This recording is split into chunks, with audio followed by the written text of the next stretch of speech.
This is the Kecksburg Kid coming into you live and in charge.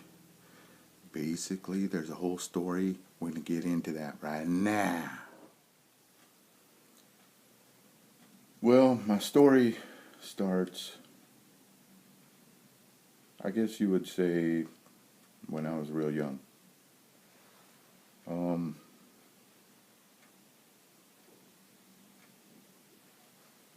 Maybe my parents signed me up for a program and I didn't know about it. But anyway, see, because I'm Chippewa from North Dakota, and my tribe is the Turtle Mountain Chippewa tribe of North Dakota. We're a band of the Ojibwas, and there's Chippewas in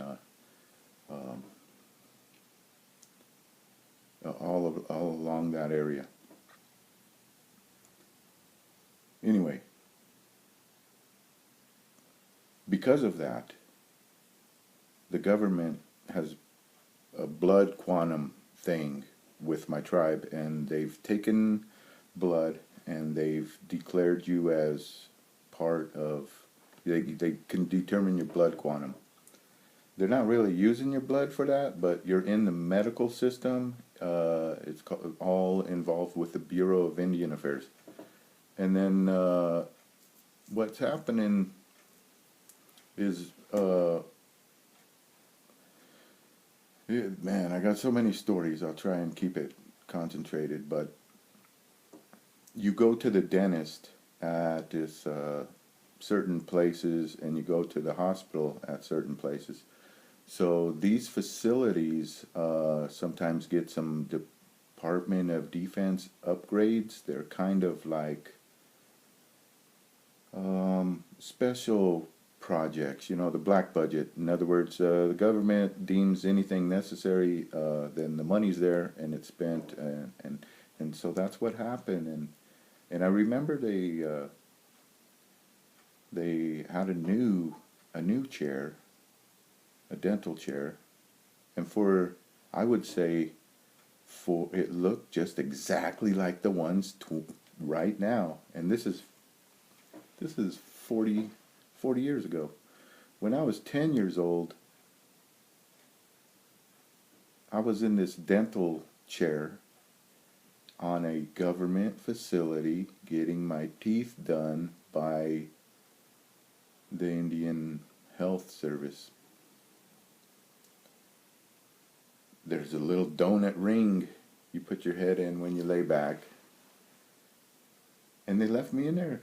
They came in, they give you a little shot, and then they leave you in there. But they must have left me in there 15 minutes plus. Who knows? Could have been days. No, I'm just joking. But so that's probably maybe one of the first experiments that where they try to electromagnetically project something in your mind, or they make your brain susceptible to electromagnetic spectrum, the spectrum. Anyway, regardless of any of that none of that can be confirmed. There's that only thing you can do there is go back to Basiago and understand that the government, the United States government, has been using children in a vast array of experimentation, and we're talking about these weird programs where the frequency work, okay, and so that goes there, and that is there, and that's what's funny about this year for me is my life was affected by this time travel program, and we're going to go into that a little bit more. Anyway, about 11 years old, I was at Navajo Lake with my dad and a friend of mine, and he had large ears. We all called him ears. We was in the 6th grade, and we was fishing on the lake, and our dads were way over there. They wanted it quiet, and we went this way, and we was fooling around, throwing rocks in, and we had a little tackle box and put these big weights in there.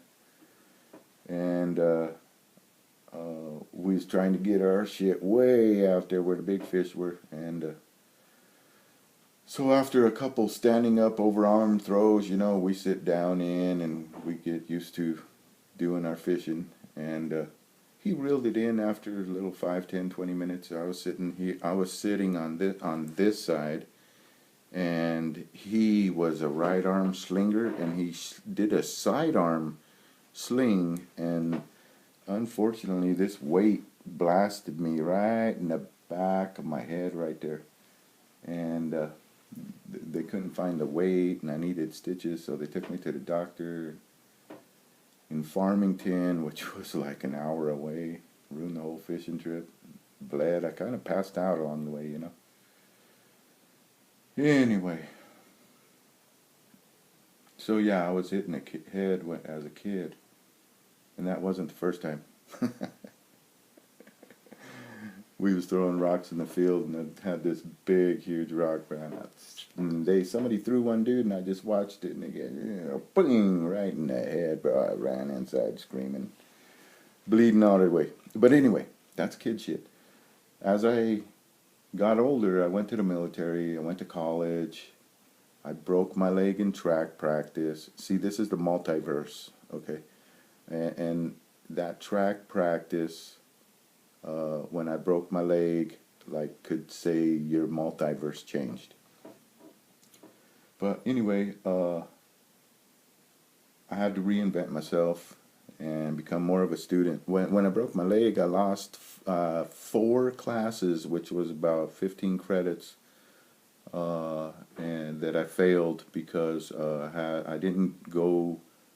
They gave me a withdrawn F for not showing up the last 2 weeks or 2 weeks of school or something, because I was in a cast. Or I had pins. I couldn't even move. I was kind of jacked. And it was really a life-changing event for me. So I didn't go to class. I didn't keep in contact with the teachers. They just gave me an F, and it ended up affecting my GPA. Gave me a 1.98. When I went to the military, they said if I had a 2.0, I would have been an officer. But because I had a 1.98, they just let me in as a regular enlisted E3, because I got my cousin to join, which gave me E3. If I didn't get my cousin to join, I would have been E1.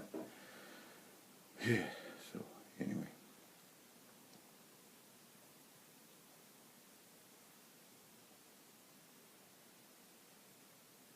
So when I was I finished the military, went back to college after I got out. 2 years. I did 2 year, 3 years Army Reserve. But that was extra. Paid a little extra. Okay, so I'm in college. I get my degree. I go out to Hawaii, finish my Army Reserve. Desert storms going on. They send us to training. I become air assault. I don't have airborne, but I'm air assault. That means repelling from helicopters. Anyway, I'm out in Hawaii, going to the Army Reserve, and every time we pass Fort Shafter, where I'm in the back of a deuce and half, and I got my camo, my little hat on, and there we go, Directorate of Contracting. And I keep telling my friends, you know what that building is? They're like, no, what is it? I'm like, that's home of the $125 screwdriver. I'm going to start selling them screwdrivers. No, you ain't going to do that. You watch, I'll do it. Well, age 27, that's how old I was, become a certified Department of Defense government contractor. I went in there several times, and pretty soon I'm winning bids. And some of the stuff, the bids, I put in a packet, and I bid on 11 different items, and sometimes they give me 5. So I win 5 different items, but the way you have to really start doing it, because I did it wrong. I like this one, I made most of my profit, because I thought in the whole thing, if I win this item with all these lists, then I could complete it for this much money, and I'll just split it up. But it's not like that. So Miss Fujimoto canceled my $3,500 pagers, 6 of them for the year. 100% would have replaced them on the day, on the spot, that time.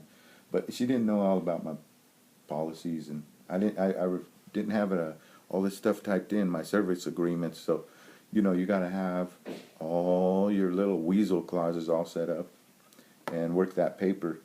And anyway, I made about 15 grand. Then that was it. I haven't been doing Department of Defense government contracting since. I came back home. I started getting into Indian gaming. I'm Chippewa. I'm going to work in the casino. Start dealing cards. I'm a pretty good dealer. They make me a supervisor teaching other people who cannot. These people. Some people can deal, some people can't. It's kind of monkey funny like that. Funky monkey. But anyway.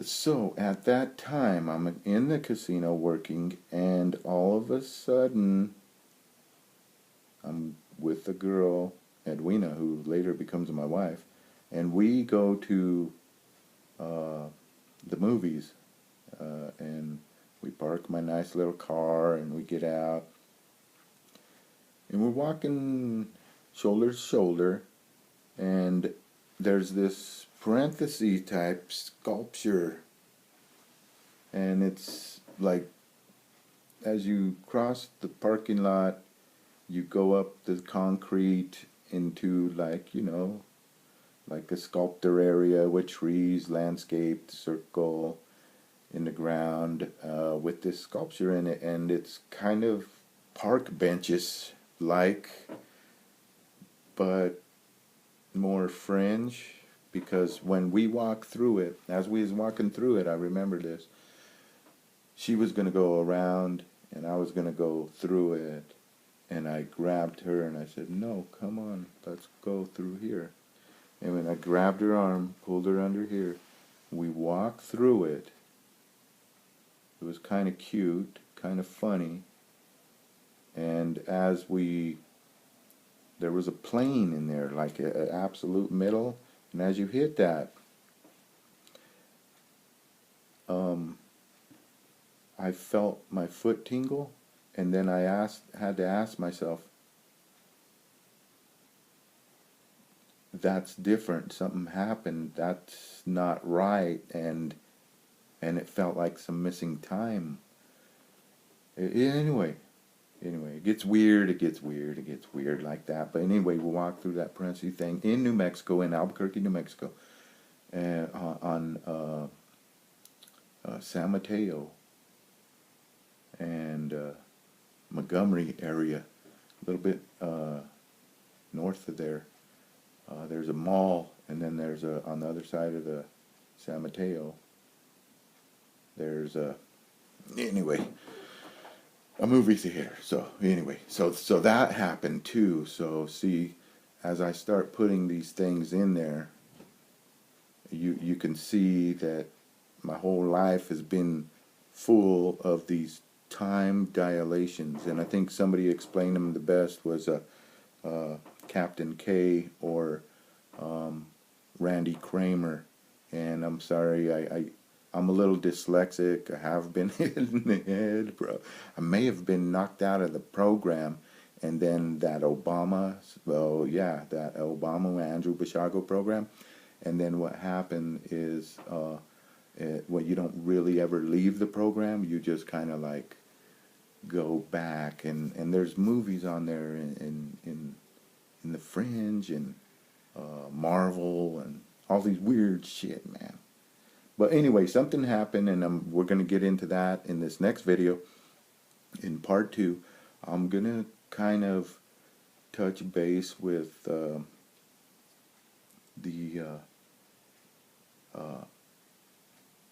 how I noticed the program, and then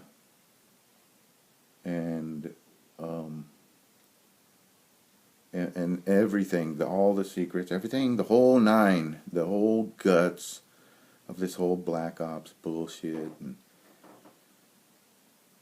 and you can read it like a book, man. We're halfway in the middle of a no-shave November, and it's looking rough.